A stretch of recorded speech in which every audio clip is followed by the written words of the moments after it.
Retkipuudeli Topi vaelsi yli 60 kilometriä ruskan värittämän Kevon halki.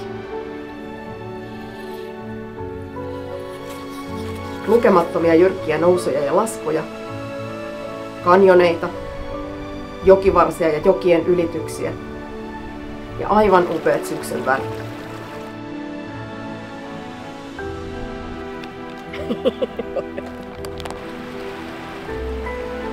Vaellus oli vaativa, mutta taas kerran Topi näytti, että seikkailu jatkuu aina.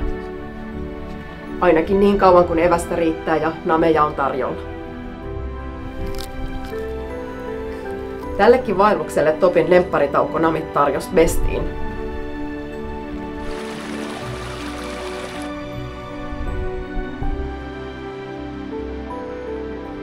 Meillä on ollut niin upea ruskareissu Kevolla, että viimeistä vaellusiltaa Topi saa juhlistaa possunkorvasuikaleella.